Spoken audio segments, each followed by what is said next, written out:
ফের বিএসএফকে কাঁটাতার দিতে বাধা বিজিবির, জানিয়ে উত্তেজনা ছড়ালো বৈষ্ণবনগর থানা এলাকার সুখদেবপুর বিওপির অন্তর্গত ভারত বাংলাদেশ সীমান্তে।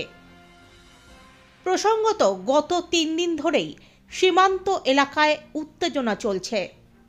স্থানীয় বাসিন্দারা জানাচ্ছেন, ওপারের বিজিবি ইচ্ছাকৃতভাবে বাধা প্রদান করে সমস্যা তৈরি করতে চাইছে। ভারত নিজের জমিতে কাঁটাতার দিচ্ছে, তারপরও বাধা কেন? স্থানীয়রা জানাচ্ছেন, ওপারের বাসিন্দারা এই 100 মিটার এলাকায় কাঁটাতার না থাকার সুবাদে প্রায়ই বিএসএফের নজর এড়িয়ে এপারে চলে আসছে। প্রায় চুরির ঘটনাও ঘটছে। এছাড়াও ফসলি জমি থেকে ফসল কেটে নিয়ে যাচ্ছে তারা।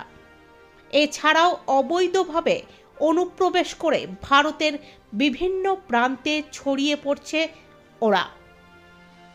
এছাড়াও ওপারের রোহিঙ্গারা এপারে অনুপ্রবেশের চেষ্টা করছে। এই সমস্ত বিষয় থেকে রেহাই পেতে কাঁটাতাড়ি একমাত্র সমাধান। সূত্র মারফত জানা যাচ্ছে, গতকাল সন্ধ্যায় বিএসএফের আধিকারিকদের সঙ্গে মহদীপুরে এই নিয়ে উচ্চ পর্যায়ের বৈঠক করে বিজেপির আধিকারিকরা।